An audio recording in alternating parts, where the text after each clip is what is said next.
कि Shao chain linger को मारने के लिए उस शिप में जाता है, मगर वो देखता है कि वहाँ पर लिंगर तो पहले ही बहुत ही बुरी हालत में है। ये देखकर उसे लगा कि शायद वो यहाँ पे इन लोगों का ही शिकार हो गई है। वो खुद भी उसे मारना चाहता था और उसे मारना ही वाला होता है कि अचानक वहाँ पर वो यंग प्रिंस आ जाता है, जो कि उस लड़की की जान बचा लेता है। मगर वो लोग फिर शाओ चेन को पकड़ने की कोशिश करते हैं, मगर शाओ चेन उनके हाथ नहीं आता।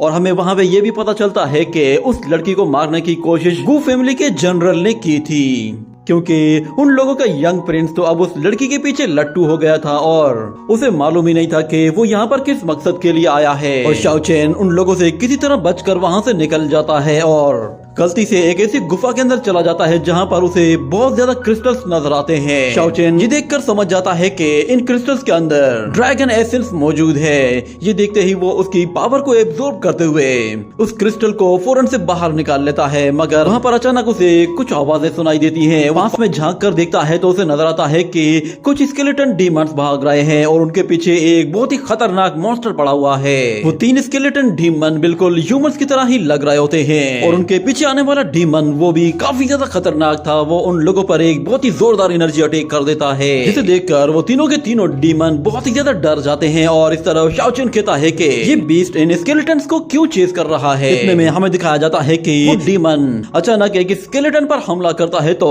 वो उस एनर्जी ब्लास्ट से उड़ते हुए बहुत ही दूर एक पत्थर से जा टकराता है। इसी तरह फिर बाकी के डीमन स्केलेटन की जान बचाने की कोशिश करते हैं और उसे अपने पीछे आने पर मजबूर करते हैं। और हमें एक और डीमन को दिखाया जाता है जो कि उन स्केलेटन्स का किंग लग रहा था।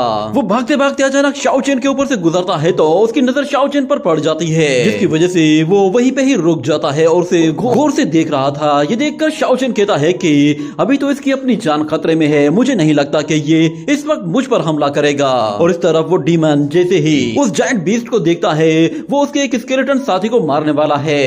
ये देखते ही वो फौरन से एक पत्थर उठाता है और उस जायंट बीस्ट की तरफ थ्रो करता है और हमें दिखाया जाता है वो पत्थर सीधा निशाने पे जा लगता है, जिससे उस बीस्ट को कोई ज्यादा तकलीफ तो नहीं होती मगर उसे गुस्सा बहुत ज्यादा आता है। ये देखते ही वो स्केलेटन फिर सीधा शाओ चेन की तरफ भागना शुरू कर देता है। वो समझ गया था कि उसे अपनी जान छुड़ानी है तो उसे शाओ चेन का साथ चाहिए होगा, मगर शाओ चेन ये समझ रहा था कि शायद ये बीस्ट यहाँ पर आकर उसे ही बलि का बकरा बनाने वाला है। उसी तरफ वो जायंट बीस्ट उस स्केलेटन को भागते हुए देखता है तो उस पर एक बहुत ही पावरफुल एनर्जी अटैक कर देता है और शाओ चेन तक पहुंचने से पहले ही वो स्केलेटन उस एनर्जी अटैक से टकरा जाता है, जिसकी वजह से उसकी बॉडी पूरी तरह से टुकड़े टुकड़े हो जाती है और उसका सिर सीधा शाओ चेन के पास आकर गिरता है। मगर फिर शाओ चेन देखता है कि वो बीस्ट तो अभी भी उसी की तरफ ही आ रहा है, जिस पर वो समझ जाता है कि ये जायंट बीस्ट इन लोगों के पीछे नहीं पड़ा हुआ बल्कि इसे ये क्रिस्टल एनर्जी अट्रैक्ट कर रही है। वो बीस्ट अचानक से लाइटनिंग स्पीड के साथ उसकी तरफ आता है तो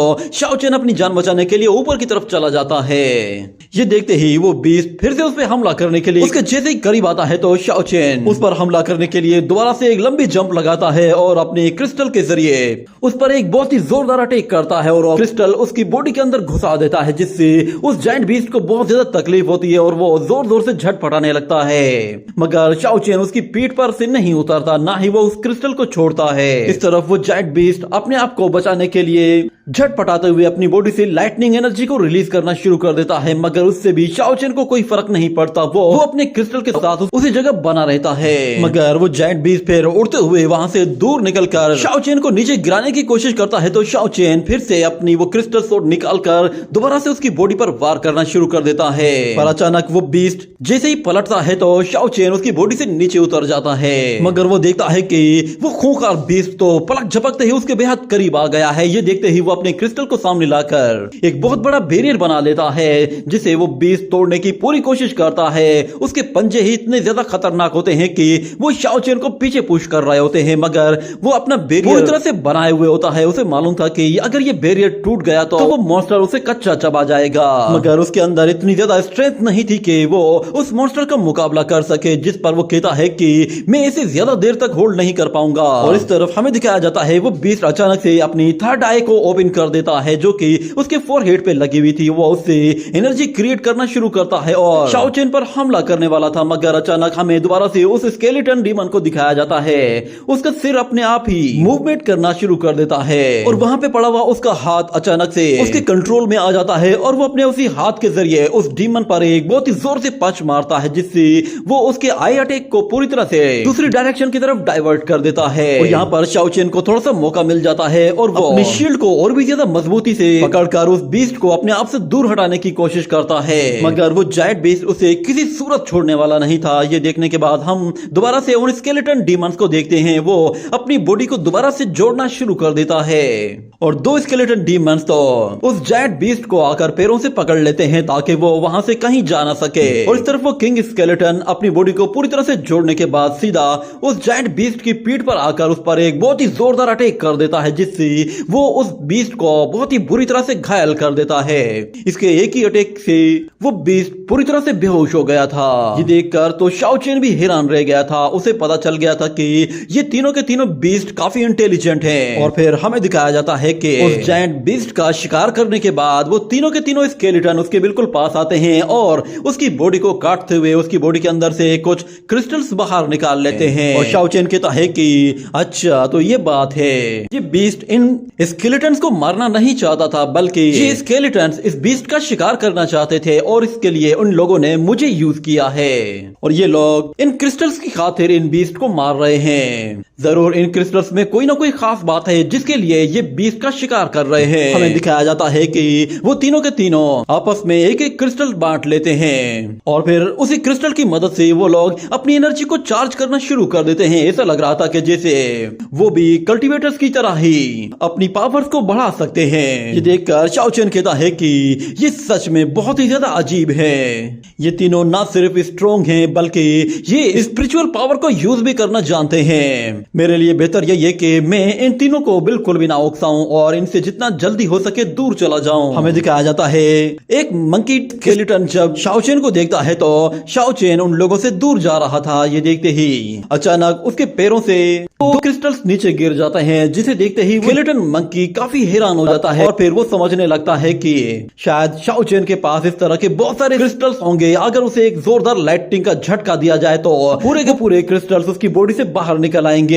उसे ऐसा लग रहा था जैसे शाओ चेन पूरा का पूरा क्रिस्टल से बना हुआ है। वो अपने सीनियर से कहता है कि वो लड़का भाग रहा है, उसके पास बहुत सारे क्रिस्टल्स हैं, क्यों ना हम उसे मार दें और उसके सारे क्रिस्टल्स ले लें। मगर उनका वो सीनियर कहता है कि नहीं, ये लड़का हमारे काम का है, हम इसकी मदद से और भी बहुत सारे बीस्ट का शिकार करेंगे जिसके जरिए हम लोग बहुत ही बड़े बड़े क्रिस्टल्स को हासिल करने में कामयाब हो सकते हैं। इसलिए इसे मारने का प्लान फौरन से कैंसिल कर दो।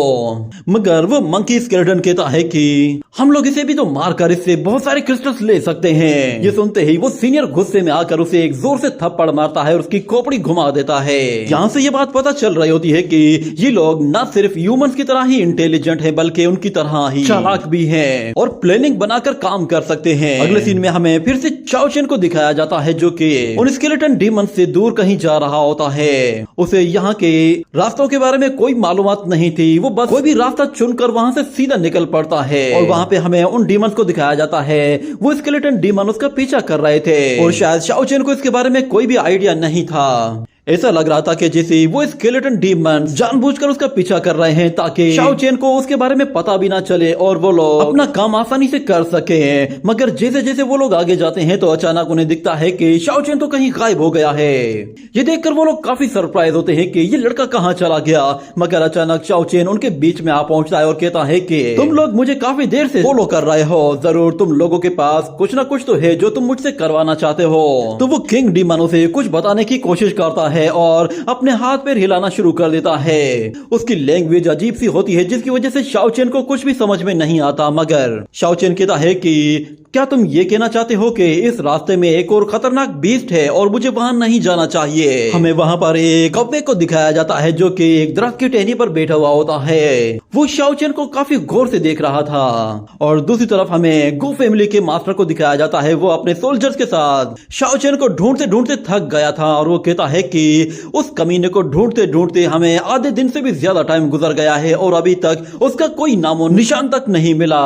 लगता है शायद वो भागकर कहीं दूर चला गया है। जिसके बाद वो अपने सोल्जर से रुकने के लिए कहता है। उसे आसपास कुछ दिखाई देता है। उसे ऐसा फील हो रहा था कि जैसे आसपास कुछ खतरा है। वो प्रिंसेस से कहता है कि हम लोग पहले ही इस जंगल में काफी ज्यादा डीप में आ चुके हैं। मुझे लगता है कि ये जगह ज्यादा से ज्यादा खतरनाक है। हम लोग इस जंगल में जितनी गहराई में जाएंगे खतरा उतना ही ज्यादा बढ़ता जाएगा। यहाँ पर बहुत सारे अजीबो गरीब क्रीचर्स मौजूद हैं। आप बताइए कि क्या हमें आगे जाना चाहिए या फिर हम लोग वापस चले। तो फिर प्रिंसेस कहती है कि अगर ये जगह वाकई में बहुत ही ज्यादा खतरनाक है तो फिर ये जगह छुपने के लिए बहुत ही अच्छी है। मेरा मानना यही है कि शाओ चेन यहीं कहीं छुपा हुआ होगा। मैं चाहती हूँ कि तुम लोग मेरी मदद करो। वो यहाँ आसपास ही कहीं होना चाहिए। तो यंग प्रिंस कहता है कि हाँ हाँ क्यों नहीं, हम आपकी मदद करने के लिए पूरी तरह से तैयार हैं। बल्कि आपकी खुशी के लिए तो मैं कुछ भी करने को तैयार हूँ। वो लड़का तो फिर बहुत ही छोटी सी चीज है। आप कहे तो मैं आपके लिए किंग कॉन्ग को भी पकड़ कर ले आऊंगा। आप बस थोड़ी देर के लिए रुक जाइए। मुझे पूरा यकीन है कि अगर वो यहाँ पे मौजूद है तो हमारे सोल्जर्स उसे जल्द से जल्द पकड़ कर ले आएंगे। इतने में अचानक उसका वो कौवा वहाँ पर आ जाता है तो यंग प्रिंस कहता है कि लो उसकी खबर आ गई। वो कौवा उसके हाथ पर आकर बैठ जाता है और यंग प्रिंस उसकी आंख में देखता है तो उसे सेम वही विजुअल्स दिखाई देते हैं जो कि उस कौवे ने देखे थे।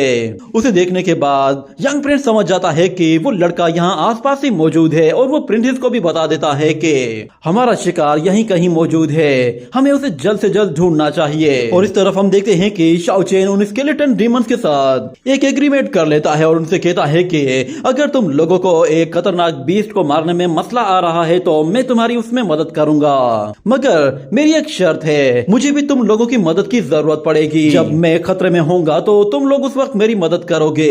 ये कहने के बाद वो उन लोगों को 3 क्रिस्टल्स भी देता है और उन लोगों से कहता है कि ये क्रिस्टल्स मेरे अब किसी काम के नहीं हैं, तुम लोग चाहो तो इन्हें अपने काम के लिए यूज कर सकते हो। ये देखकर वो किंग काफी हैरान होता है और उससे वो एक क्रिस्टल ले लेता है। ये देखने के बाद दूसरा वॉरियर भी शाओ चेन के हाथ से वो क्रिस्टल उठा लेता है और हमें दिखाया जाता है वो मंकी स्केलेटन जब उस क्रिस्टल को देखता है तो वो भी फौरन से दरख्त से नीचे उतर आता है और शाओ चेन के हाथ से वो क्रिस्टल छीन लेता है। जिसके बाद शाओ चेन उन लोगों से कहता है कि क्योंकि अब हम लोग एक साथ ही ट्रेवल करने वाले हैं तो मैं चाहता हूं कि मैं तुम लोगों को कोई नाम दे दूं ताकि मुझे तुम लोगों को पुकारने में आसानी हो।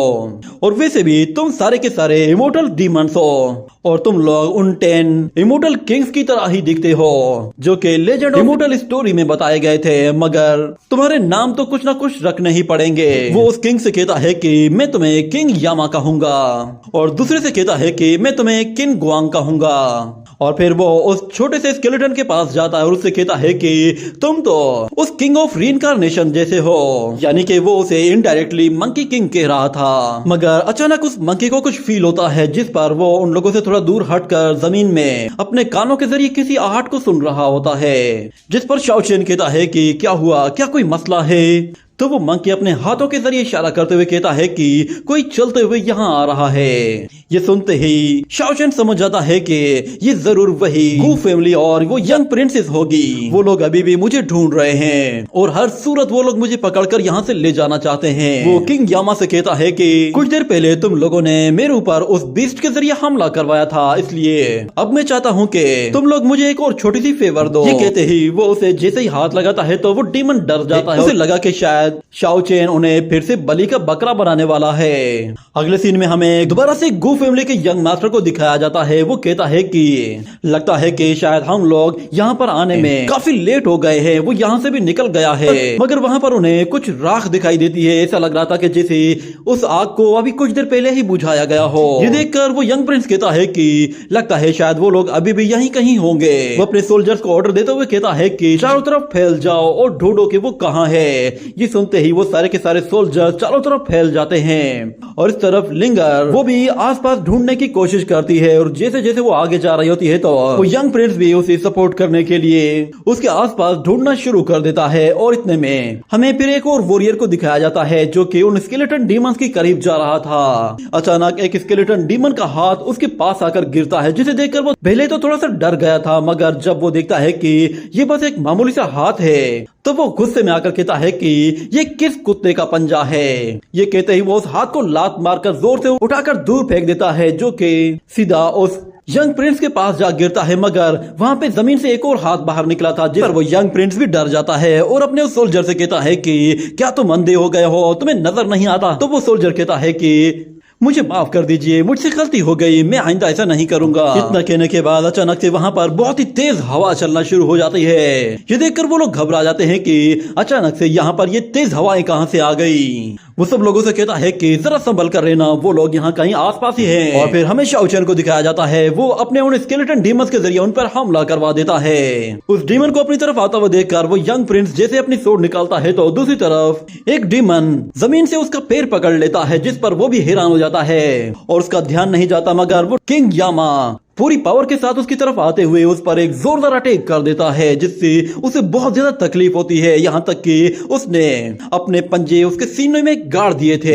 ये देखते ही वो सारे सोल्जर्स कहते हैं कि ये तो असैसिनेटर्स हैं, यंग प्रिंस को बचाओ इनसे। ये कहते ही वो सब के सब जैसे ही उन स्केलेटन्स की तरफ आते हैं तो शाओ चेन बीच में आ जाता है और उन लोगों की आकर जम के धुलाई करना शुरू कर देता है और उनसे कहता है कि तुम सारे बेवकूफ हो जो कि इस बेवकूफ लड़की की वजह से मुझसे लड़ रहे हो। वो मंकी डीमन जैसे ही जमीन के नीचे से जाता है तो वहां पे जाकर एक जोरदार एनर्जी ब्लास्ट कर देता है, जिससे वो 2-4 लोगों का तो वैसे ही पत्ता साफ कर देता है। और फिर एक स्केलेटन डीमन प्रिंसेस को देखता है तो वो उसकी तरफ हमला करने के लिए दौड़ पड़ता है, तो प्रिंसेस भी अपनी सोर्ड के जरिए उसका जम के मुकाबला करती है और उस डीमन पर भारी पड़ने लगती है। और इस तरफ वो मंकी डीमन भी एक बंदे के साथ फाइट कर रहा होता है, मगर जैसे ही वो लोग उस मंकी डीमन को दबोचने की कोशिश करते हैं तो वो जमीन के रास्ते निकल कर फिर से उनके ऊपर आकर झपटता है। और इस तरफ यंग मास्टर शाओ चेन के बारे में कहता है कि तुम्हारी इतनी हिम्मत, तुमने इमोर्टल स्केलेटन्स के साथ मिलकर मुझे मारने का प्लान बनाया, तुम्हें इसकी सजा मिलेगी। आज तुम्हें पता चलेगा कि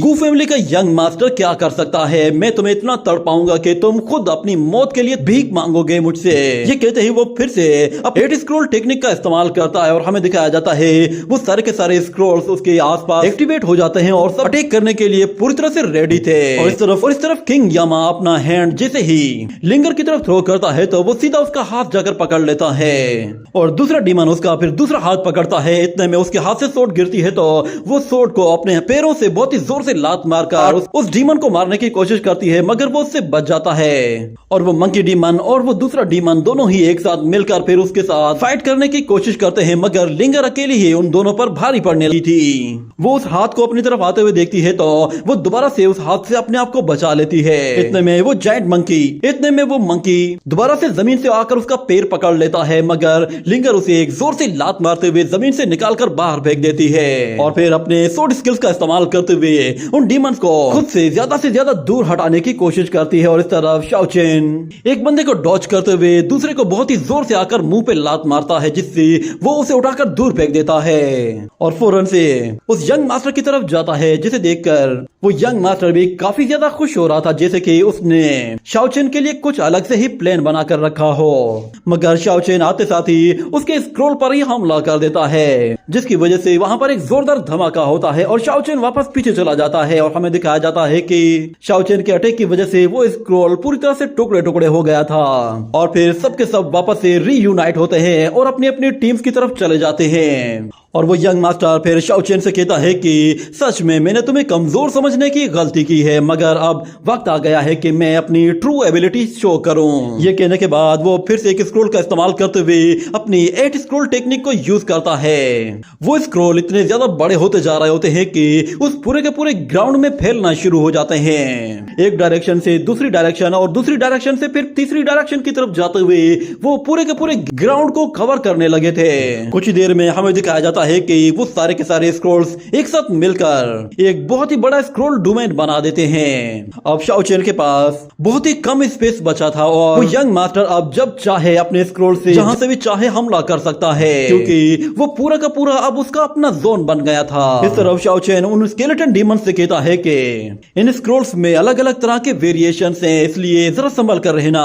इस तरह फिर वो यंग मास्टर अपनी आइस पावर का इस्तेमाल करते हुए बहुत सारे आइस स्टोन्स उनकी तरफ थ्रो करता है और हमें दिखाया जाता है कि जमीन पूरी तरह से फ्रीज होना शुरू हो जाती है और बड़े बड़े आइस स्टोन्स निकलना शुरू हो जाते हैं। ये देखते ही वो लोग काफी घबरा जाते हैं क्योंकि उनके पैर भी फ्रीज होने लगे थे। देखते ही देखते वो स्केलेटन डीमंस पूरी तरह से फ्रीज होना शुरू हो जाते हैं और एक स्केलेटन डीमन शाओ चेन को देखता है कि वो बहुत ही जल्द फ्रीज होने वाला है, तो वो फौरन से अपना हाथ अपनी बॉडी से अलग करते हुए शाओ चेन को एक जोर से धक्का देता है, जिसकी वजह से शाओ चेन वहां से दूर जा गिरता है, मगर वो आइस अटैक से बच जाता है। और इस तरह वो सारे के सारे स्केलेटन्स पूरी तरह से फ्रीज हो चुके थे और वो मंकी भी आखिर में जैसे ही नीचे गिरता है तो वो भी पूरी तरह से जमकर कुल्फी बन जाता है। और यहाँ पर वो यंग प्रिंस फिर शाओ चेन से कहता है कि चलो फिर मैं आज तुम्हें कुछ खतरनाक विल्डरनेस बीस्ट का सामना करवाता हूँ। ये कहते ही वो अपने उस एनर्जी पोर्टल के जरिए एक जायंट बीस्ट को समन करता है। हमें दिखाया जाता है कि उस पोर्टल के अंदर से एक बहुत ही बड़ा सेंटीपेड बाहर निकल आया था।